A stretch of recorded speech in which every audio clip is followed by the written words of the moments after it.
అంటున్నాడు 12:1-5లో. భయపడకుడి అంటున్నాడు. చింతింపకుడి అంటున్నాడు 3వ పాయింట్.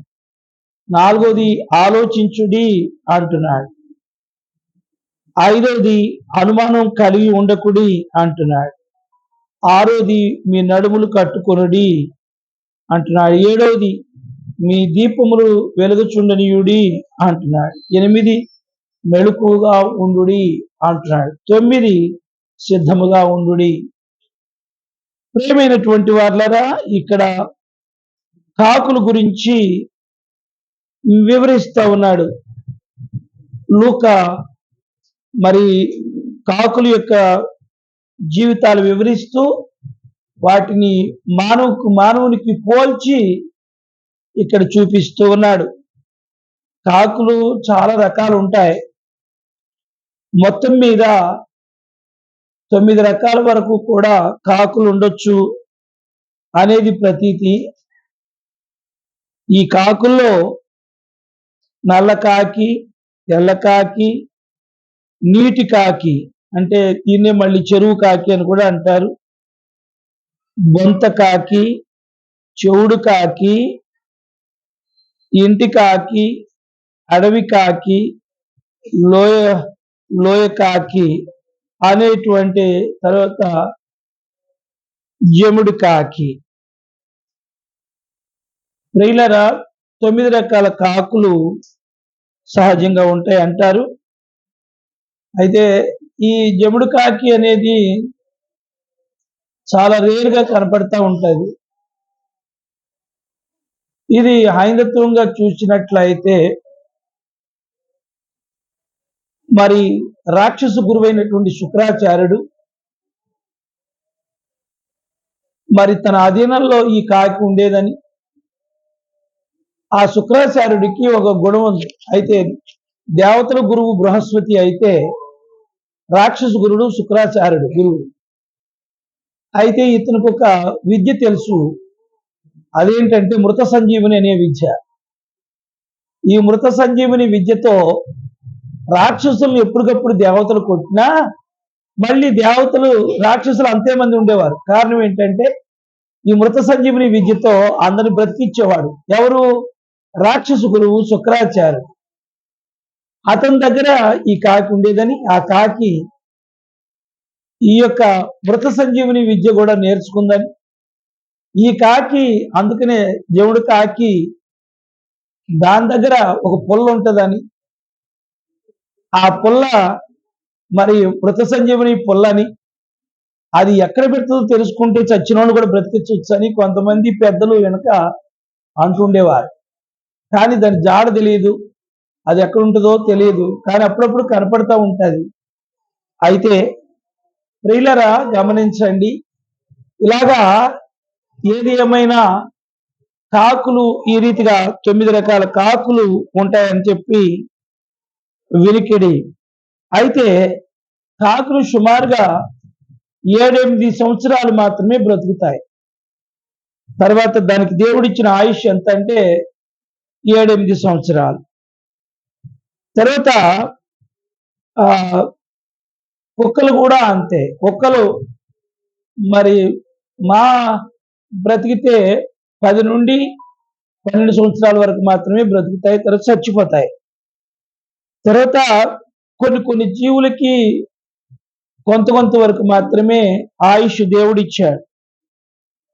అయితే కాకి బరువు మరి అర-కేజీ నుండి కేజీ 200 వరకు, మంచి కాకి అయితే కేజీ 200 వరకు ఉండొచ్చు.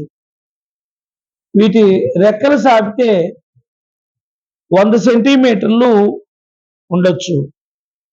దీని పొడవు సరాసరి 63 సెంటీమీటర్లు ఉంటుంది. కాకులు ఎత్తైన చెట్ల మీద, ఇండ్ల పైభాగాల్లో గూడు కట్టుకొని జీవిస్తూ ఉంటాయి. ఈ కాకులు మార్చి నెల, ఏప్రిల్ నెలలో ఎక్కువగా గుడ్లు పెడతాయి. మరి వీటి గుడ్లు బ్లూ కలర్లో ఉంటాయి, ఒకటి గ్రీన్ కలర్లో కూడా ఉంటాయి. ఇవి 15 నుంచి 19 రోజుల వరకు పొదిగి వాటి బిడ్డలను తయారు చేస్తాయి. ఇది కాకుల యొక్క కొలతలు, మరి కాకుల యొక్క జీవిత వయస్సు, కాకులు ఎన్ని రకాలు, మరి కాకులు పొడవు ఎంత, కాకులు బరువు ఎంత, ఇవన్నీ కూడా కాకుల యొక్క వివరణ. అయితే కాకి లక్షణాలను మనం చూస్తే, కాకి మరి రంగు నలుపుగా ఉంటుంది. కాకిది రెండో పాయింట్ చూస్తే దొంగ బుద్ధి. కాకి బుద్ధి దొంగది. 3 కాకులు ఐక్యంగా ఉంటాయి, కలిసిమెలిసి ఉంటాయి. కాకులు ఏదైనా మరి ఆ కాకులు అన్ని కూడాను స్నానాలు చేస్తూ ఉంటాయి. కాకులు ఎక్కువ స్నానాలు చేస్తాయి. మరి తర్వాత కాకి బుద్ధి ఏంటంటే అటు ఇటు తిరుగుతూ ఉంటది అస్తమానం. కాకి ఆహారము మాలిన్యమైనటువంటివి కూడా తింటది. రోత ఎన్ని తింటది. ఈ కాకి బైబిల్లో హేయమైనటువంటి పక్షిగా గుర్తింపబడింది. ఇప్పుడు 1వ పాయింట్లో మనకుంటే ఈ కాకి మరి రంగు నలుపు అని చెప్పి మనం తెలుసుకున్నాం. పరమగీతములలో 1వ అధ్యాయము 6వ వచనములో చూస్తే ఇక్కడ షోలమ్మితి అంటా ఉంది. ఎవరితో? రాణు వారులతో, అంటే మహారాణులతో అంటుంది. నల్లని దారునని ఎందుకు అంటే సొలొమోను ఈమెను ప్రేమించి తీసుకుని పోయాడు, నగరంలో పెట్టాడు. అయితే ఈమెను చూసినప్పుడు ఈ రాణులందరూ, మహారాణులందరూ కూడా చిచిచ్చి ఇదేం రంగు, ఇదేం రకం, ఎట్లా ఉందంటే ఈ అమ్మాయి అని అనుకుంటున్నారు. ఈ అమ్మాయి ఏంటి, ఇంట్లో గొర్రెలు కాసుకుంటూ, అక్కడ ద్రాక్ష తోట ఉంటే ద్రాక్ష తోటని కాపలగా ఉండి, మరి కష్టపడి ఇంట్లోకి డబ్బులు తీసుకొచ్చి అలాగా ఉన్నటువంటి ఒక పని చేసుకునేటువంటి ఒక పల్లెటూరు పిల్ల ఈ అమ్మాయి. అయితే ఈ అమ్మాయి ఏమంటుందంటే ఇక్కడ నల్లది అని చెప్పి వాళ్ళు ఎత్తి పొడుస్తుంటే ఆమంటుంది, నల్లని దారునని నన్ను చిన్న చూపులు చూడకుడి, నేను ఎండదగిన దారును. మీకేంటి, మీరు అంతఃపురంలో హాయిగా ఉంటున్నారు, మరి నేను ఎండదగిన దారును.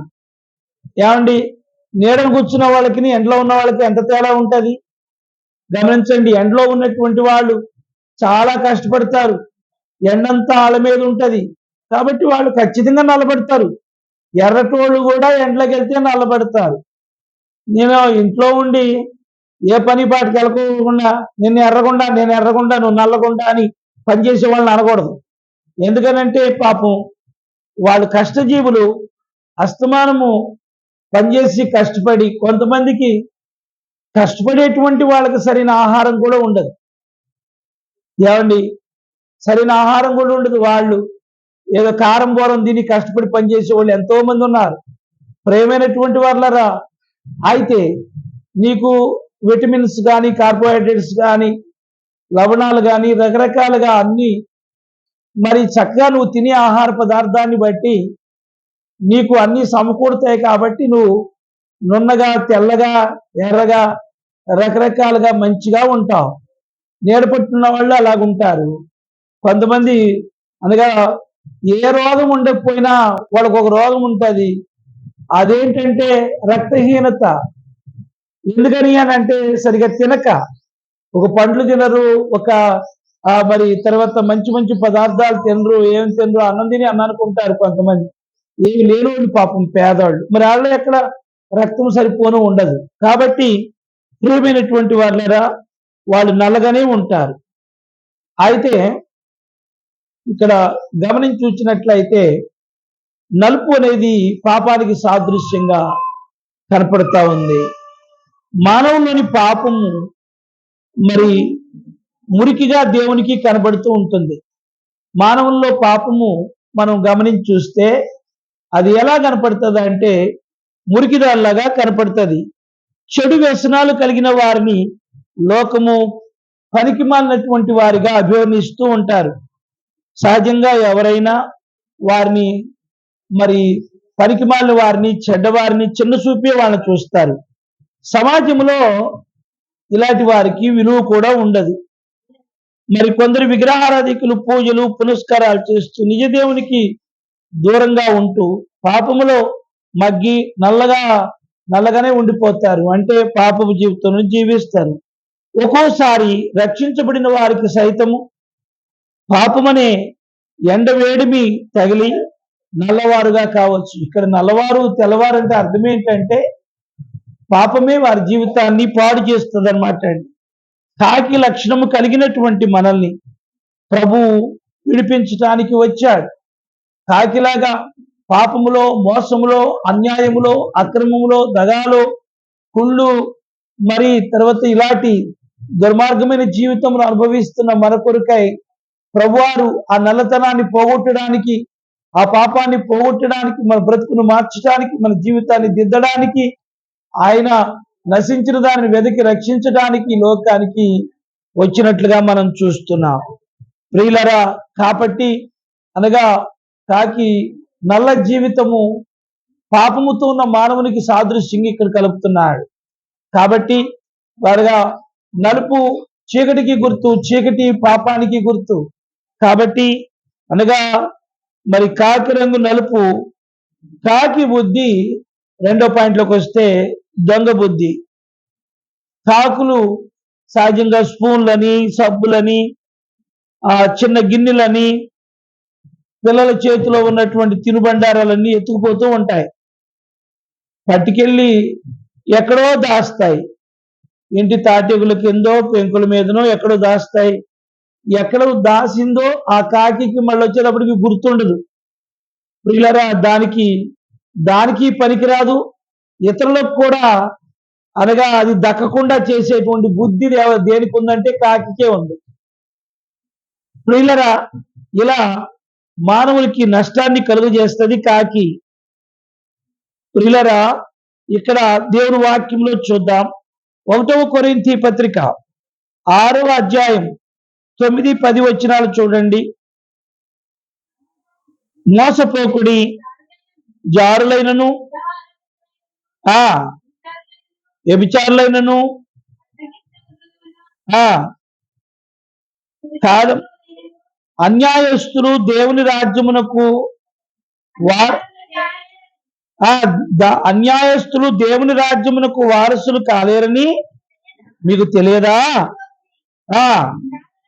జారులైనను, విగ్రహారాధికులైనను, వ్యభిచారులైనను, ఆడంగితనము కలవారైనను, పురుష సంయోగులైనను, దొంగలైనను, లోబులైనను, త్రాగుబోతులైనను, దోషకులైనను అంటే తిట్టేవాళ్ళు, దోసుకుని వారునైనను దేవుని రాజ్యమునకు వారసులు కానేరరు. వీళ్ళందరూ కూడా ఎవరినైతే ఇక్కడ చెప్పామో వాళ్ళందరూ దేవుని రాజ్యానికి పనికిరారటండి. ప్రియులరా, వాళ్ళందరూ దొంగలు, లోబులు, దోసుకునేవారు, ఆడంగితనం కలిగిన వారు, పురుష సంయోగులు, రకరకాలుగా ఇట్లా ఎంతో మంది ఉన్నారు. ప్రియులరా, వాళ్ళందరూ కూడా దేవుని రాజ్యానికి పనికిరారు, దొంగలు పనికిరారు. ప్రియులరా, ఇక్కడ మానవులు దొంగలైపోతున్నారు. ప్రియులారా, ఇప్పుడు మనం సమాజంలో చూస్తే దొంగలు ఎక్కువైపోయారు. ఎక్కడ చూద్దామన్నా దొంగతనాలు ఎక్కువైపోయినాయి. కనీసం బండిలో ఉంచుకున్న ఆయిల్ కూడా ఉండెత్తలేదు. ఏమా, బండిలో ఉన్న ఆయిల్ కూడా తీసేస్తున్నారు, ఎక్కడ కోసేస్తున్నారు. ఎక్కడ ఆ ఆయిల్ కూడా ఎంత దౌర్భాగ్యం అండి. నిజంగా మరి బళ్ళు అమ్మేసుకుంటున్నారు. ఎక్కడ చూద్దామన్నా దొంగలు ఎక్కువైపోయారండి. నేటి దినాలలో ఎక్కడ చూద్దామన్నా దొంగల భయం ఎక్కువైపోయింది. వాళ్ళు ఎక్కడెక్కడి నుంచి రారు, మన చుట్టూరేనే ఉంటారు వాళ్ళు దొంగలు. ప్రియులారా గమనించండి, మా ఇంట్లో పడి దొంగతనం చేశారు ఒకసారి. మా మా ఇంట్లో దొంగతనం చేసి ఆ దొంగ సొమ్ము పట్టుకెళ్ళి ఆ చెట్టు కింద రాయి ఉంటే దాని కింద పెట్టి, తర్వాత మా అయ్యంకుడు గారు ఆయన మరి ఏఎస్ఐ కాబట్టి ఆయన గబాలు పోలీసులను రప్పించి అటు చేసి ఇటు చేసి డబ్బులు దొరికేటట్టుగా చేశాడు పాపం. ప్రియులారు ఇట్లాంటి వాళ్ళందరూ కూడా మన సమాజంలో ఉన్నారు. దొంగలు ఎక్కువైపోయారండి, ఇప్పుడు మరింత పెరిగిపోయారు. వెళ్ళేవాళ్ళు కూడా రాత్రిపూట వెళ్ళే వాళ్ళని కూడా అడ్డగించి వాళ్ళు బ్లేడ్ బ్యాచ్ వాళ్ళు అంటారు, వాళ్ళు ఆ బ్లేడ్ పెట్టి కోసేస్తున్నారు. ఎవరన్నా మన దగ్గర ఉంటే ఇస్తే పర్లేదు, లేదంటే ఏం లేకుండా ఎందుకు వచ్చేవారని కూడా కోసేస్తున్నారు, ఉంటేనేమో ఇవ్వకపోతే కోసేస్తున్నారు. ప్రియులారా బీభత్సంగా దొంగల బాధ ఎక్కువైపోయినట్లుగా ఉంది. ఇక్కడ మలాకీ గ్రంథంలో కూడా దొంగల గురించి దేవుడు మాట్లాడుతున్నాడు. మలాకీ గ్రంథం 3వ అధ్యాయం 8వ వచనం. మలాకీ గ్రంథం 3వ అధ్యాయం 8వ వచనం. అయితే మీరు నా యొద్ద మీరు దొంగతనం చేస్తున్నారు. దేని విషయంలో? మీరు దేని విషయంలో దొంగతనం చేస్తున్నారని చెప్పి మీరు అంటారు. 10వ భాగమును చూడండి, మీ సంపాదనలో 10వ వంతు దేవునికి చెందాలి. అది మీరు కరెక్ట్ గా ఇవ్వట్లేదు. 10వ వంతు మీరు ఇవ్వట్లేదు కాబట్టి మీరు దొంగలే అంటున్నాడు దేవుడు.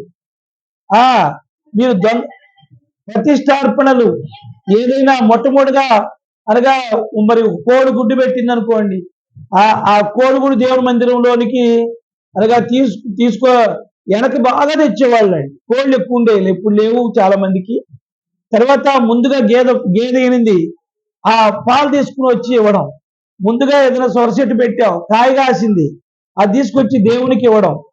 తర్వాత ఇంకొకటి ప్రతిష్టార్పణ అంటే నువ్వు మొక్కుకుంటావు, ప్రభువా నాకు నా బిడ్డకి ఈ కార్యం జరిగితే ఈ కానుక వేసుకుంటాను ప్రభువా, లేకపోతే నా పిల్లాడికి ఇదిగో పిల్ల పుడితే లేకపోతే పిల్లోడు పుడితే అయా ఇలాగ దేవుని సన్నిధిలో సందా వేసుకుంటాను, అంటే పాట పెట్టుకుంటాను ప్రభువా అయా, ఇలాగా ప్రియులరా అది ప్రతిష్టార్పణలు అంటారు అవన్నీ కూడా.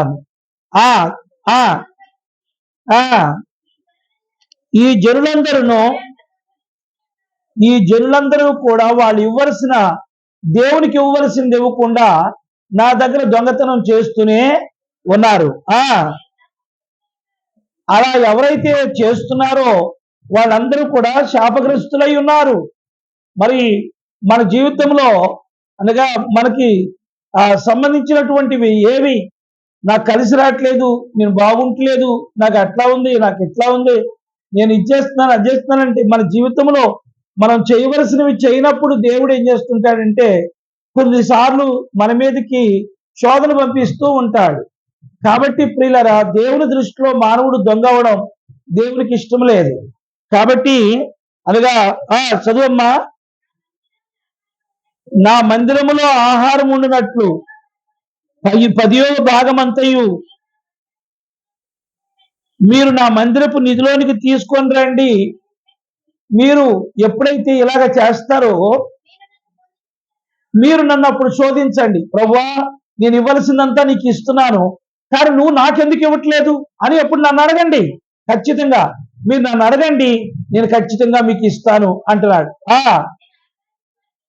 అప్పుడు ఏం చేస్తానో తెలుసా, నువ్వు ఇచ్చిన దానికన్నా నేను ఆకాశ వాక్యములను విప్పి పట్టజాలను విస్తారమైన దీవెనలు కుమ్మరించదనని సైన్యములకు అధిపతి యెహోవా సెలవిచ్చుచున్నాడు. ప్రేమైనటువంటి వాళ్ళారా, నేను మీకు ఏది కావాలనో అది నేను మీకు ఇస్తాను. అసలు మీరే నాకు ఇవ్వనప్పుడు నేను మీకు ఎందుకు ఇస్తాను, ఎందుకు ఇవ్వాలి అని దేవుడు మాట్లాడుతున్నాడు.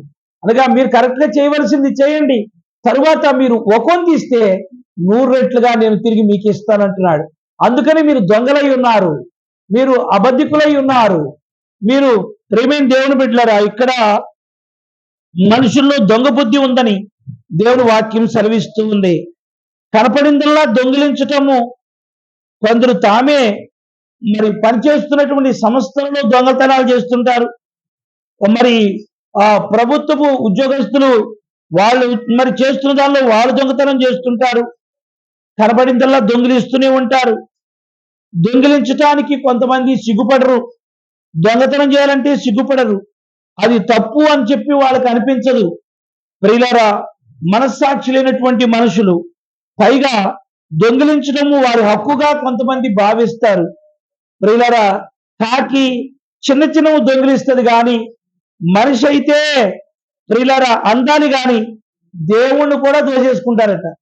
అనగా మనిషి కాకి చిన్న చిన్నవి దొంగతనాలు చేస్తుంది కానీ మరి కాకి చూడండి, దాని చూపు ఎప్పుడు దొంగతనంగానే ఉంటుంది. దాని చూపు ఒక రకంగా చూస్తుంది, అనగా దొంగతనం చూస్తుంది. మనం ఎప్పుడైనా కొంచెం అటు వెళ్ళామంటే టక్కన పట్టేసుకుని వెళ్ళిపోద్ది అంతే. అనగా కాకి బుద్ధి దొంగ బుద్ధి. కాకి అనగా మరి చిన్న దొంగతనాలు చేస్తుంది కానీ మనిషి పెద్ద పెద్ద దొంగతనాలు చేస్తున్నాడు, ప్రతి ఒక్కటి దోసేస్తున్నాడు. ప్రస్తుత వార్తాపత్రికలలో, టీవీ ఛానళ్లలో మనం చూసినట్లయితే అనగా ఎంత ఇప్పుడు మరి సైబర్ మోసగాళ్ళు ఎక్కువైపోయారు. ప్రియులారా, చాలా భయంకరంగా ఉంది. ఏ ఏ ఫోన్ పడితే ఆ ఫోన్ ఎత్తుకోబాకండి అని ఎవరు పడితే వాళ్ళు కాసేపు మాట్లాడినట్టు మాట్లాడతారు, తర్వాత నీ వివరాలని రాబెడతారు. కొంతమంది అయితే మరి బ్యాంకుల నుంచి మేము చేస్తున్నామమ్మా, మీ ఓటీపీ చెప్పండి, లేకపోతే మీరు తిని చెప్పండి, అవి చెప్పండి, ఇది చెప్పండి అని అడుగుతున్నారు. ప్రియులారా, ఏం మాత్రం నువ్వు చెప్పినా ఒక క్షణాల్లోనే నీ యొక్క డబ్బులన్నీ కూడా లూటీ అయిపోతాయి. కాబట్టి ప్రియులారా, జాగ్రత్తగా ఉండండి. ఈ మోసాలు ఎక్కువైపోతున్నాయి, ఈ దగాలు ఎక్కువైపోతున్నాయి. కొంతమంది అయితే ఇదిగో మీకు ఈ వస్తువు వచ్చింది, ఆ వస్తువు వచ్చింది, మీకు పంపించాలంటే ఇదిగో మీకు ఓటీపీ వస్తుంది, ఇదిగో మీ పిన్ నెంబర్ చెప్పండి, అలాగిలాగని అడిగి అనగా ఒక వ్యక్తిని అలాగే చేసి మొట్టమొదటిగా మీకు ఇంత మరి 50,000 పెట్టుబడి పెడితే 2 కోట్లు ఇస్తాం మీకు అని ఇలాగా కొన్ని మరి దొంగ మాటలు చెప్పి ఇవాళ దోచుకునే వాళ్ళు ఎక్కువైపోయారు. ఎక్కడ చూద్దామన్నా దొంగలు అమోఘంగా ఎక్కువైపోయారు. ప్రేమైనటువంటి దేవుని బిడ్డలారా, కనీసం మొన్నైతే ఏటీఎంలో పెట్టే డబ్బు కూడా వాళ్ళని కాల్ చేశారు. వాళ్ళని దగ్గరున్న ఇంత డబ్బుది పట్టుకుపోయారు. ప్రేమైనటువంటి వాళ్ళ ఇద్దరు మరి బండి మీద వచ్చి పట్టుకెళ్ళిపోయినట్టుగా చూస్తున్నాం. ఇట్లాగా అసలు ఎప్పుడు ఏంటో గాంధీ గారు చెప్పాడు, స్త్రీ అర్ధరాత్రి ఎప్పుడైతే స్వేచ్ఛగా నడిచి వెళ్తుందో అప్పుడు నిజమైన స్వతంత్రం వచ్చిందని అన్నారు. అసలు అర్ధరాత్రి అట్టబెట్టు అమ్మా, మరి తర్వాత సాయంత్రం 6 గంటలకి వెళ్ళలేని పరిస్థితి వచ్చేసింది. రాను రాను లోకమంతా చాలా దుర్మార్గం అయిపోయింది, చాలా అన్యాయం అయిపోయింది, చాలా అక్రమము చెలరేగిపోతా ఉంది. అనగా ఎంత భయంకరమో, ఎక్కడ చూద్దామన్న రాజ్యం మీదకి రాజ్యం, దేశం మీదకి దేశం, ఎక్కడ చూద్దామన్న అమానుషాలు, అకృత్యాలు, ఎక్కడ చూద్దామన్న పసిపిల్లలను కూడా మానభంగం చేసే దుర్మార్గపు జీవితం. ఇలాగన అనగా ఎంతో భయంకరమైనటువంటి స్థితిలో దేశం మారిపోయింది ప్రియులారా. అనగా ఈ దొంగ బుద్ధిని మారిపోయిన పక్షంలో ప్రియులారా దేవుడు మనల్ని శిక్షిస్తాడు. తర్వాత 3వ పాయింట్ ఏంటంటే కాకులు ఐక్యతగా ఉంటాయి. 133వ కీర్తన 1వ వచనం మనం చూస్తే అక్కడ ఐక్యతను గురించి వాక్యం, సహోదరులు ఐక్యత కలిగి నివసించుట ఎంత మేలు, ఎంత మనోహరము. ప్రియులారా, గమనించండి. ఇదిగో అనగా ఒక గడ్డి పరకతో ఏం చేయలేం, అదే 10 గడ్డి పరకలు, 15 గడ్డి పరకలు, 20 గడ్డి పరకలు అయితే ఒక మదపటి ఏనుగును కూడా కట్టేయచ్చు అంటారు. ప్రేమైన దేవుని బిడ్డలారా, ఐక్యత అనేటువంటిది చాలా అవసరం. మరి ఆ మానవుడు ఐక్యంగా ఉండడానికి ఇష్టపడక ఒంటరి జీవితాన్ని జీవిస్తానికి ఇష్టపడుతున్నాడు. దేవుడు చెప్తున్నాడు, మీరు ఐక్యంగా ఉండమని చెప్పి దేవుడు చెప్తున్నాడు. ఒకరితో ఒకరు కలిసి ఉండమని చెప్పి దేవుడు చెప్తున్నాడు. అందరితో మంచిగా ఉండమని, సాధ్యమైనంత వరకు అందరితో సమాధాన పడమని దేవుడు చెప్తున్నాడు. కానీ మనమైతే అనగా ఏదంటారే ఏకో నారాయణ అనగా మనము ఒక్కరుగానే ఉంటున్నాం. అనగా ఎవరు పొత్తు మనం పనికిరాదు, ఎవరు మంచి మనకు పనికిరాదు, ఎవరిని మనం ప్రేమించలేము. ఒకవేళ ఎవరినైనా ప్రేమించినా ఆ ప్రేమను మనం దక్కించుకోలేము. ఇష్టానుసారంగా అనగా ఒక్కడమే జీవించటం, ఒక్కడమే బ్రతకటం అయిపోతుంది మన బ్రతుకు. ప్రేమైన దేవుని బిడ్డలారా, దేవుడు చెప్తున్నాడు, సహోదరులు ఐక్యత కలిగి నివసించుట ఎంత మేలో, ఎంత మనోహరం. నిజమే ప్రియులరా, అందరూ ఉంటే ఎంత ఆనందంగా ఉంటది, ఒక్కలే ఉంటే ఎలా ఉంటది. కాబట్టి ఐక్యతగా ఉండాలి. ఐక్యత ఉండాలంటే ప్రేమ ఉండాలి. ప్రేమ ఉంటే అందరినీ ఆకట్టుకుంటాం. అందరూ ఒకరికొకరు చక్కగా ప్రేమ కలిగి నడుచుకోవాలి. అనగా ప్రేమే మన జీవితానికి ఆధారంగా ఉండాలి.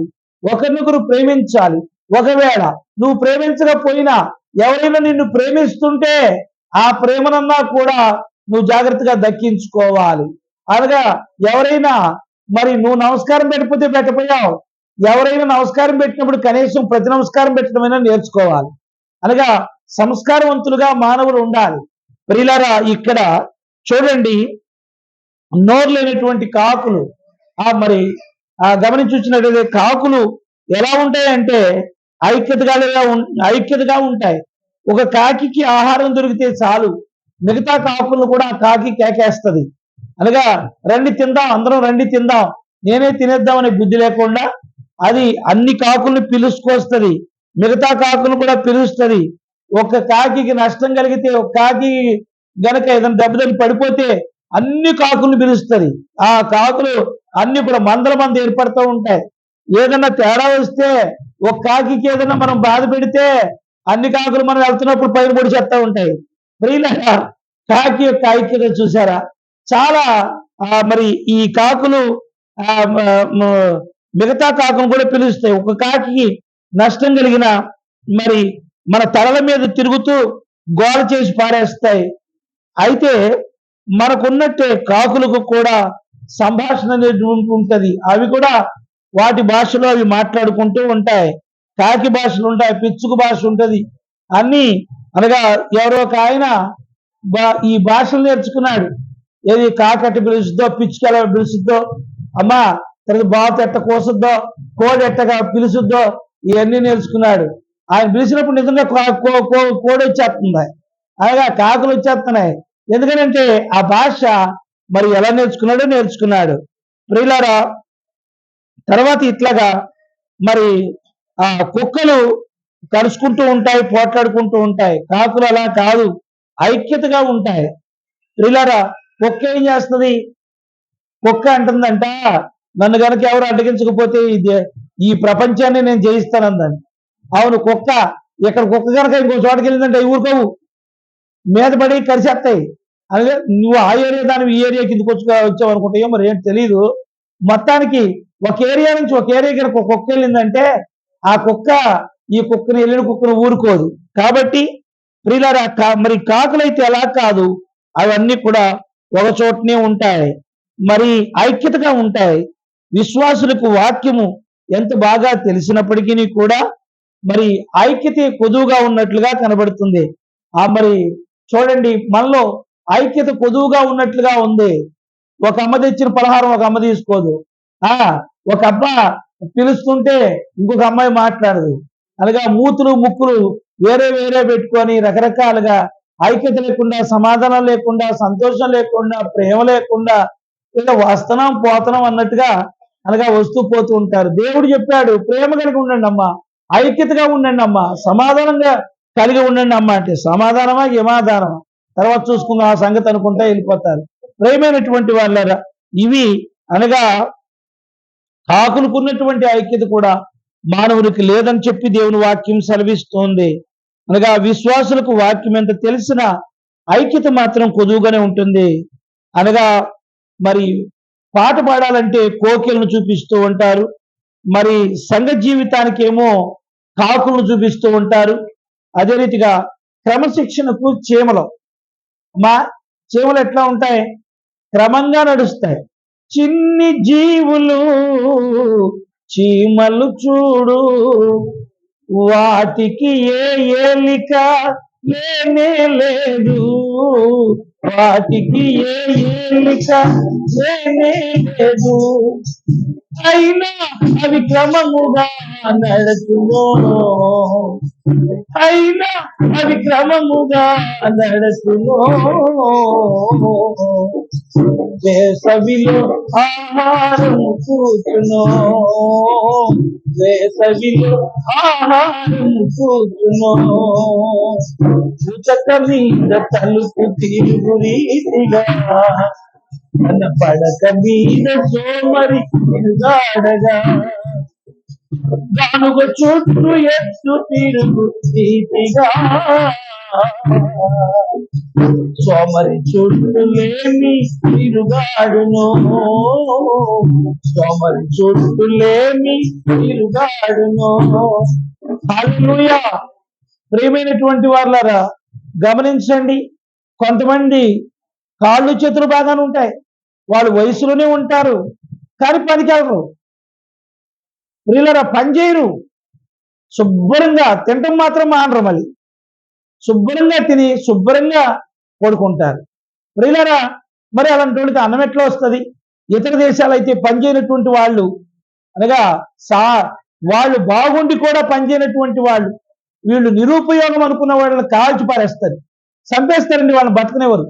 మనకి గమనించండి, తెచ్చి పెడుతుంటే ఇంటికాడ ఉండి పనికెళ్ళకుండా పాటకెళ్ళకోకుండా నువ్వు వయసులో ఉండి కూడా ఆరోగ్యంగా ఉండి కూడా పనికెళ్ళకుండా ఉంటే నాకు అది బాగాలి ఇది బాగా. ఏమండి, పనికెళ్ళేవాడికి ఎప్పుడు బాగానే ఉంటుంది. పనికెళ్ళకుండా సోమరిపోతులకు పడుకునేవాడికి కాళ్ళు నొప్పులు, చేతులు నొప్పులు, కీళ్ళ నొప్పులు, ఆ నొప్పులు, ఈ నొప్పులు ఎప్పుడు వస్తూనే ఉంటాయి. ఎందుకని అని అంటే, ఈ కాళ్ళు చేతులు ఎప్పుడు ఎంతవరకు బాగా పనిచేస్తాయో అప్పుడు నువ్వు అంత బాగా ఆరోగ్యంగా జీవిస్తావు. కాబట్టి ప్రియమైనటువంటి వారులారా, సోమరిపోతూ దేనికి పనికిరాడు. సోమరి చీమల యొద్దకు వెళ్ళుము, వాటి నడకను నేర్చుకోమంటున్నాడు, వాటి క్రమశిక్షణ నేర్చుకోమంటున్నాడు. అవి చాలా జాగ్రత్తగా వేసవికాలం అంతా కష్టపడతాయట, నిర్విరామంగా కష్టపడతాయట, తీరిక లేకుండా కష్టపడతాయట, శ్రమ అనకుండా కష్టపడతాయట, ఆహారం తెచ్చుకొని ఎక్కడో లోపల కలుగులో దాచుకుంటాయట. తరువాత అవి ఇక వర్షాలు వస్తున్నాయి, ఇక మరి మేము ఇక బయట ఉంటే తడిచిపోయి కొట్టుకుపోతాం, కాబట్టి లోపలికి వెళ్ళాలని ఎక్కడో లోపల ఉన్న చెరువులోకి వెళ్ళిపోయి ఆ చీమలు లోపలికి వెళ్ళి అవి ఆ వేసవి కాలంలో సంపాదించినటువంటి ఆ ఆహారం తింటూ జలసాగా బ్రతుకుతాయి. దేవునికి స్తోత్రం కలుగునుగా. మరి మన బ్రతుకో ఉండేదేమో 1000 రూపాయలు ఉంటే అమ్మా 2000 రూపాయలు ఖర్చు పెడుతుంటాం మనం. ఏమి రూపాయి ఇంట్లో ఉండదు. ప్రియులారా, నువ్వు పని చేయకపోతే డబ్బులు ఎక్కడి నుంచి వస్తాయి? పని చేయకపోతే కుటుంబం ఎట్లా ముందుకెళ్తుంది? పని చేయకపోతే మరి ఏ రీతిగా బిడ్డలు పోషించుకోవాలి, కుటుంబాన్ని పోషించుకోవాలి? అలాగా పని చేయకపోతే ఎట్లాగా? ప్రేమైన దేవుని బిడ్డలారా, గమనించాలని ప్రభు పేట మనవి చేస్తున్నారు. సోమరి బుద్ధి మంచిది కాదు. సోమరి వాడు ఎప్పుడు పస్తులుంటాడట. ప్రియులారా, సోమరి వాడు ఎప్పుడు కష్టజీవి, ఎప్పుడు కూడా ఆరోగ్యంగా ఉంటాడు, రూపాయి సంపాదించి కూడా బ్రహ్మాండంగా బ్రతుకుతాడు. కష్టజీవి అంటే సరోజిని గారి ముఖ్యంగా ఆమెకి నమస్కారం చేయొచ్చండి అందరం. ఆ తర్వాత ఎవడైనా సరే నిద్రపోయి ఇప్పుడు చెడు చూస్తున్నాం ఏంటమ్మా, పోరాదుగా పర్లేదట. అయితే ఆమె చూడాలండి అందరూ. తెల్లారి ఎప్పుడో 5 గంటలకు వెళ్ళిపోతే ఎంత కష్టజీవి అంటే చెప్పలేము, అంత కష్టజీవి. డబ్బులు కూడా బాగా సంపాదించింది, నగలు కూడా బాగా సంపాదించింది. అమ్మ అన్ని చెప్పేస్తాను అనుకున్నావా? ఇల్లు కొనుక్కుంది. మరి ఎందుకండి అని చెప్తాడు. ఆ భర్తే ఒప్పుకుంటాడు, ఆ భర్తే ఒప్పుకుంటాడు. అమ్మో కష్టజీవి అండి. అయ్యగా నాతో చెప్తున్నాడు, పొంగితేమని అనుకుంటేమో కానీ అలాంటి భార్య దొరుకుతున్న అదృష్టమయ్య గారు అంటున్నాడు ఒక రోజుని బ్రహ్మాండంగా. నిజంగా ఒక్కరోజు కూడా ఖాళీ ఉండదు అయ్య గారు. మరి ఆమె ఓపిక ఎక్కడి నుంచి వస్తుందో అంత ఓపిక అది ఇదని చెప్తున్నాడు. నిజమే. ప్రేమైన దేవుని పెట్టినారా, కష్టపడ్డవాడికి ఎప్పుడూ డబ్బు ఉంటుంది, కష్టపడ్డవాడికి ఇంట్లో ఎప్పుడు ఆహారం ఉంటుంది, కష్టపడ్డవాడు శరీరం ఎప్పుడు ఆరోగ్యంగానే ఉంటుంది, కష్టపడ్డటువంటి వాడు ఎక్కువ కాలం బ్రతుకుతాడు. ఎక్కువ కష్టపడి మనం అనుకుంటాం ఇంత నడుస్తున్నాడు, ఇంత చేస్తున్నాడు, అమ్మో అక్కడి నుంచి ఇక్కడికి ఇన్ని మైళ్ళు నడుస్తాడు, నడిచేవాడు ఎక్కువ బ్రతుకుతాడు. వెనక ప్రతి ఒక్కడు కూడా అంతంత కాలం బ్రతికారంటే కారణం ఏంటండి? ఒక్కొక్కరు 120 సంవత్సరాలు 130 సంవత్సరాలు బ్రతికిన వాళ్ళు ఉన్నారు మనలో. అసలు మన పితరులు అయితే చాలా మంది, అనగా గతంలో ఉన్న వాళ్ళు అయితే ఇంకెక్కువ కాలం అనుకోండి చెప్తున్నాను. అసలు మన కాలంలో వాళ్ళందరూ కూడా చక్కగా బ్రతికారు, వాళ్ళకి ఏ కంటి జబ్బులు లేవు. అసలు మా నాయనమ్మ 100 సంవత్సరాలు దగ్గర ఉంటుందా వచ్చేసినాయి, అయినా కూడా మరి బియ్యం వేసుకుని చక్కగా ఏరేది. ఏ కళ్ళజోడు లేదు, వాళ్ళకి కళ్ళజోళ్ళు లేవు, అసలు కళ్ళజోడు లేదు. ఏ రకమైనటువంటి మరి బాగా బ్రహ్మాండంగా పనిచేసేవాడు. చెప్తున్నానండి ప్రియులరా, వాళ్ళకి ఇప్పుడే చిన్నపిల్లలప్పుడే కళ్ళజోళ్ళు. అనగా మనం మరి ఎంత దూరమో నడిచేవాళ్ళు, ఎంత దూరం మైళ్ళు నడిచేవాళ్ళు. ఇంకా రోగం ఎక్కడి నుంచి వస్తుందండి? రోగం వాళ్ళని చూసి పారిపోయేది అంతే. ప్రియులారా, అది ఏమన్నా జ్వరం వచ్చిందంటే అమ్మ సొంటి కాపీ ఏదో తాగేసేవాడు అంతే, మటాష్, మళ్ళీ వచ్చేది కాదు ఇక జ్వరం పోయేది. ప్రియులారా గమనించండి, ఇలాంటివన్నీ వాళ్ళు తలకాయ నొప్పి వచ్చిందంటే ఏదైనా సొంటి నూరుకొని చక్క కట్టేసుకునేవాళ్ళు, అంతే లాగేసేది. ప్రియులారా అన్ని కూడా అసలు ఎంత పిల్లలకు కూడా ఇవాళ ఎంత డబ్బు పోస్తున్నారు ఆ హాస్పిటల్లో. అందుకితం జిల్లేడు ఈ కలిపి ఆముదంలో కలిపి ముక్కులో పోయి మీద చేసేవాళ్ళు, దెబ్బకు పోయి అన్ని అలాగా. వెనకటి పరిస్థితి వేరు, వెనకటి తీరు వేరు, వెనకటి బ్రతుకు వేరు, వెనకటి ఆహారం వేరు, వెనకటి ఏ లేదండి. ఒక రాత్రి వేసినటువంటి అన్నంలో పులగంజి అంటారు, దాన్ని వేసుకుని ఒక ఉల్లిపాయ లేకపోతే పచ్చిమిరకాయ వేసుకుని శుభ్రంగా తినేసేవాళ్ళు, హాయిగా బ్రతికేవాళ్ళు. ఇప్పుడు ఎన్ని గొప్ప గొప్పగా వచ్చేసినాయి, ఎంత రకరకాల తిండి. ఇప్పుడు అన్ని కూడా పేగుల్లాగా ఉంటాయే, అవి తెగ తినేస్తున్నారు, రోగాలు వచ్చేస్తున్నాయి. ఏమ్మా తెగ రోగాలు వచ్చేస్తున్నాయి. ఆ నీళ్లు ఉంటాయి చూసారా, ఒక రోజు చూశాను, చేతి నిండా కురుపులు ఉన్నాయి, ఆడితో కలిపేస్తున్నాడు చింతపండు, అదే ఆ లోపల వేసుకుని ఏది అవి పొడుచుకుని పానీపూరి అవి పొడుచుకుని దానిలో పోసుకుని అయ్యా అమృతంలాగా తినేస్తున్నారు. ఏందండి ఇవాళ, ఏంటండి అవి తిని పులుపు మూలంగా గ్యాస్ ట్రబుల్ వచ్చి డాముని చేస్తున్నాడు. అదేమంటే గ్యాస్ ట్రబుల్ వచ్చిందని హాస్పిటల్కి వెళ్తే డబ్బు అయిపోతాను. ప్రియులారా గమనించండి, అన్ని కూడా రోత తీరుబండ్లు అనగా అన్ని ఎక్కడ చూద్దామన్నా ఎషన్స్, ఎక్కడ చూద్దామన్నా సరే రకరకాలైనటువంటి ద్రవ్యాలు దాంట్లో కలుపుతున్నారు, అవి ప్రాణానికి హానికరంగా ఉంటున్నాయి. కాబట్టి ఏం లేదు, పొద్దున లెగంగానే కొంచెం పెరిగేసుకుని తినేసేసేవాళ్ళు, సజ్జనంలో హాయిగా తిరిగేవాళ్ళు, అంతే. ఎంత బ్రహ్మాండం ఆనాటి. ఇప్పుడు పద్దాక టిఫును మీరే కాదు నేను కదా తింటున్నారే, టిఫును తిని ఆ టిఫిన్ ఆ టిఫిన్ వేసిన చట్నీకి బ్రహ్మాండం వంటి వస్తుంది. ఏంటిది? Gas trouble. ఆ గ్యాస్ ట్రబుల్ డబ్బులు.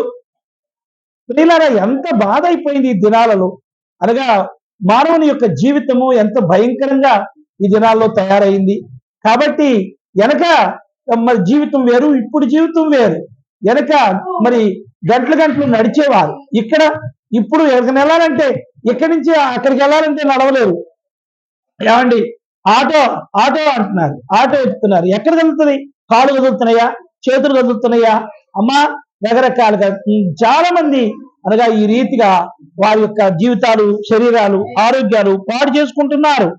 కాబట్టి అనగా మానవ జీవితంలో మనకన్నా కాకులే మేలుగా ఉన్నాయి, క్రమశిక్షణకు చీమలు మంచిగా ఉన్నాయి. ఇక కక్షలకు కార్పుణ్యాలకు మాత్రం క్రైస్తవులు ముందుంటున్నారు. అమ్మా కక్షలు కార్పుణ్యాలకు ముందుంటున్నారు. దాంతో అది నేను మాట్లాడుకోవట్లా, అది పలహారం తెచ్చింది అని ముందే వెళ్ళిపోతున్నారు చర్చిల నుంచి. ఏంటి ఉంటే తీసుకోవాల్సి వస్తుందని. ఎంత భయంకరం అండి, ఎంత రోత బతుకండి. ఏమండి పలహారం ఏం చేసిందండి? ఆ అమ్మాయి కూడా పంచట్లేదుగా. పోనీ అమ్మ ఇది తీసుకోమ్మా, నేను తెచ్చానమ్మా అని పెడతలేదుగా. ఎవరో పంచుతున్నారు కదా, నీకేం రోగం? తీసుకోవచ్చు కదా, తీసుకోవట్లేదు. ఇలాగా కక్షలతో కార్పణ్యాలతో ఏమండి ఒకరికొకరు మాట్లాడుకోకుండా, ఒక్కొక్కరు మరి వేరువేరుగా ఉంటూ, ఐక్యత లేకుండా, సమాధానం లేకుండా, సంతోషం లేకుండా, దేవుని ప్రేమను అసలు క్రైస్తవుడిని చెప్పడానికి దేవుని ప్రేమ నీలో ఉందా? ప్రేమను పంచుతున్నావా? ప్రేమను అనగా దోసేసుకున్నారు చాలా మంది, పంచట్లేదు. ప్రియులారా తోటి వారితో, పక్క వారితో సమాధాన పడాలి. దేవుడు చెప్పిన మాటలదే. ఐక్యత కలిగి ఉండడం మానవునికి ఎంతో శ్రేయస్సు. ప్రేమైనటువంటి వాళ్ళరా ఒక చిన్న కథ చెప్తాను. ఒక అనేకమైనటువంటి ఆవులు బయలుదేరి అడవికి వెళ్ళాయి. అడవికి వెళ్తూ అవి రోజు గడ్డి తిని చక్కగా వస్తున్నాయి, మంద వెళ్తున్నాయి. కాబట్టి ఏ పులి ఆ యొక్క ఆవుల మీద దాడి చేయటం లేదు. కారణం ఏంటంటే ఒకదాని మీదకి వచ్చిందని 10 ఏళ్ళు పడిపోతున్నాయి దాని మీద. ఇంకా సింహమైన పులైనా ఏం చేయగలదు? ఆ తోక ముడుచుకుని వెళ్ళిపోతా ఉంది. అలాగే వీటిలో ఉన్నటువంటి అనగా మరి ఒకదానికొకటి పోట్లాడుకొని చివరికి ఒకదానికొకటి ఒంటరికి వెళ్తున్నాయి. ఒంటరికి వెళ్ళి చంపేసి తినేస్తున్నాయి పుళ్ళు. ప్రియులారా అప్పుడు అవి అనుకున్నాయి, ఇదిగో మనకు ఐక్యత లేనటువంటి కారణంగానే ఈ రీతిగా మనం చంపేస్తున్నాయి. కాబట్టి మళ్ళా ఐక్యత కలిగి ఉండాలనుకున్నావు, మళ్ళీ ఎవరేం చేయలేకపోయారు. ప్రేమైన దేవుని బిడ్డ గమనించండి, ఐక్యత అనేది చాలా అవసరము. అయితే కక్షలు, కార్పణ్యాలు ఇలాంటివి మనలో ఉండకూడదు. క్రైస్తవ బిడ్డలకు ఎప్పుడు కూడా ప్రేమ, సంతోషము, సమాధానము, శాంతి, సామరస్యత ఇవన్నీ కూడా ఉండాలి. ఒకవేళ ఎవరైనా నేను తిట్టారు, తిట్టుకొని వాళ్ళ పాపమాలది అనుకో. ఎవరైనా అనగా నీ మీదకి వచ్చారు, పోనీ వస్తే వచ్చారు అనుకో. కాబట్టి ప్రేమైనటువంటి వాళ్ళారా, అలాగా నువ్వు జీవించినట్లయితే దేవుని మెప్పు పొందుకుంటావు. విశ్వాసాన్ని అనగా చాలా జాగ్రత్తగా కాపాడుకుంటావు. విధేయుడివై క్రమశిక్షణ కలిగి దేవుని కొరకు జీవించే బిడ్డగా మారతావు. ప్రియులారా గమనించండి. తర్వాత 4వ పాయింట్లో చూసినట్లయితే కాకులు ఎప్పుడు కూడా స్నానం చేస్తూ ఉంటాయి. ఏమ్మా, కాకులు ఎందుకు స్నానం ఆచరిస్తాయి? కాకులు శుభ్రత కొరకు స్నానం చేస్తూ ఉంటాయి. ఒక్కొక్కసారి గుంపులు గుంపులుగా ఒక్కటే చోటు కూర్చుని ఏ నదిలోనో, ఏ పక్కనో, ఏ చెరువులోనో అవన్నీ కూడా చక్కగా స్నానం చేస్తూ ఉంటాయి. తమ ఐక్యతను, తన సంఘ జీవితాన్ని అవి తెలియపరుస్తూ ఉంటాయి.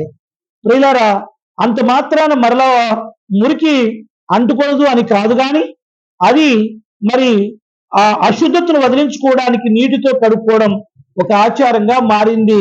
మన మన జీవితంలో ఒక సాంప్రదాయంగా మారింది. ప్రేమైనటువంటి వాళ్ళారా, కాకులు స్నానం చేస్తూ ఉంటాయి. మరి ఒక్కొక్కడు మన ఇళ్లలో కూడా ఒకడు ఉంటాడు, స్నానం చేయడు. లేకపోతే ఒక అమ్మ ఉంటుంది, స్నానం చేయదు. ప్రియులారా, శుభ్రం, neatness is more important than other things. Neatness ఉండాలి. మనిషి ఎప్పుడు నీట్ గా ఉండాలండి. శుభ్రత ఉండకూడదు. ఒక మనిషి అక్కడ వచ్చి నుంచున్నాడంటేనే అక్కడ నుంచోలేం మనం, భయంకరం. అలా ఉంటది. ఏంటండి, కొంతమంది బస్సులు ఎక్కుతుంటారు, చెయ్యి ఇట్ట పెడతారు, అంతే, అసలు అడిగి చావాల్సిందే 10 మంది అయినా సరే. అక్కడ అంత రాత వాసన, ప్రియులారా, భయంకరమైనటువంటి వాసన. అది అది మనం అనుకుంటూ ఉంటాం, కానీ ఇతరులకు అది మనకు హానికరంగా ఉంటాం. నీ పక్క నుంచున్నా కానీ ఈ దగ్గర ఎంత చక్కగా మంచి వాసన వస్తుంది అనుకునేటట్లుగా మనిషి ఉండాలి, కానీ చాలా రోత వాసన. కొంతమంది స్నానాలు చేయరు, మరి శుభ్రంగా ఉండరు, మరి తర్వాత ఉతికిన బట్టలు ధరించరు. కొంతమంది రకరకాలుగా ఉంటుంటారు. కానీ కాకులు చూసి బుద్ధి తెచ్చుకోమంటున్నాడు ఇక్కడ. కాకులు చక్కగా స్నానం చేస్తాయి. కాకులు, ఇంకొక విషయం, ఒక కాకి చచ్చిపోయింది అనుకోండి, అన్ని కాకులు వచ్చి ఆ కాకి చనిపోయిన తర్వాత అన్ని కాకులు ఒక్కొక్కటి అన్ని స్నానాలు చేస్తాయి. ప్రేమైనటువంటి వాళ్ళరా, మనలో మరి ఆ ఐక్యత, సమాధానం లేదని మరి దేవుని వాక్యం సెలవిస్తూ ఉంది. కాబట్టి చక్కగా స్నానం చేయాలి, శుభ్రంగా ఉండాలి, నీట్గా ఉండాలి. ప్రియులరా, అప్పుడే అనగా మనము నీట్గా ఉంటాం. కాబట్టి మనం దేవునికి ఇష్టలుగా ఉంటాం. మత్తయి సువార్తలో చూద్దాం, 15వ అధ్యాయము 2-3 వచనాలు చూడండి. మత్తయి సువార్త 15వ అధ్యాయము 2-3 వచనాలు.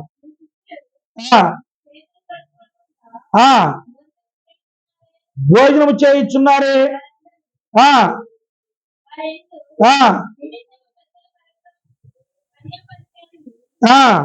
మీ యొక్క చూడండి ప్రియులరా, చేతులు కడుక్కుండా భోంచేయడం. చూడండి, ఇప్పుడు పదే పదే రేడియోలో, టీవీలో చెప్పే మాట ఇదే. ఒక కొత్త రోగం వస్తుంది, దానికి కాళ్ళు చేతులు పరిశుభ్రంగా కడుక్కొని 1-2 సార్లు కడుక్కొని భోంచేస్తే నీకేది అందదు. శుభ్రం అనేటువంటిది చాలా అవసరం అని చెప్పి రేడియోలు, టీవీలు అనగా ఒకే రీతిగా పెద్దగా బాగా చెప్తున్నాయి ప్రియులారా. కానీ అనగా కొంతమంది చేతులు కడుక్కోకుండానే భోంచేస్తూ ఉంటారు, కొంతమంది శుభ్రత లేకుండానే భోంచేస్తూ ఉంటారు, ఆ ఉన్న ఫలాన్ని భోంచేస్తూ ఉంటారు. ప్రియులారా గమనించండి, అలాగ చేయకూడదు. చేతులు చక్కగా కడుక్కోవాలి, మరి కాళ్ళు కడుక్కోవాలి. తర్వాత ఇంకా చెప్పాలంటే మరి వేళకి స్నానం చేయాలి. ఆ తర్వాత చక్కగా ఎప్పటికప్పుడు మరి చక్కగా మన యొక్క దుప్పట్లు అవన్నీ కూడా శుభ్రంగా ఉతుక్కోవాలి. కొంతమంది దుప్పటి వేస్తే ఆ దుప్పటి చక్కగా కప్పుకోలేమేక, అంత కమ్మనవసరం వస్తుంది దాంట్లో నుంచి. ప్రియులరా, దుప్పట్లు ఎప్పటికప్పుడు ఉతుక్కోవాలి. గమనించండి, దిండ్లు యొక్క గలేబులు ఉతుక్కోవాలి. ఇవన్నీ ఎందుకు చెప్తున్నానంటే, ప్రియులరా, అలాగా నీట్గా ఉంచుకుంటాం మూలంగా రోగాలు కూడా రావు. రోగాల్ని దరికి చేరకుండా ఉండాలంటే అనగా నీ వస్త్రాలు నీట్గా ఉండాలి, నువ్వు నీట్గా ఉండాలి. ప్రియులరా, ఇవన్నీ కూడా నీట్గా ఉండాలి. చేతులు పరిశుభ్రంగా కడుక్కోవాలి, ముఖం పరిశుభ్రంగా కడుక్కోవాలి. అప్పుడే భోంచేయాలి, అప్పుడు నీకు రోగాలు అంటకుండా ఉంటాయి. మరి ఇక్కడ కాకి ఆహారము మాలిన్యము అంటున్నాడు. ప్రియులరా, రోమాపత్రిక 14వ అధ్యాయము 16వ వచనములో చూస్తే చూడండి, రోమాపత్రిక 14వ అధ్యాయము 16వ వచనం.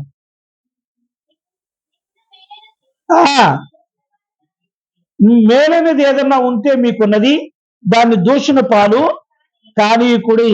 అంటే మాలిన్యము, నీ నోటి మాలిన్యము లేకుండా ఉండమంటున్నాడు. తర్వాత మరి ఇక్కడ రోమాపత్రిక 14:21 చూడండి. రోమాపత్రిక 14.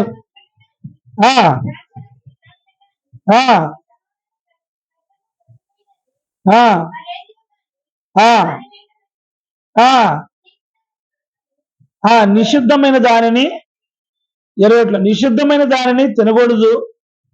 నీ సహోదరునికి అడ్డము కలుగు చేయనిది ఏదైనా మానివేయుట మంచిది.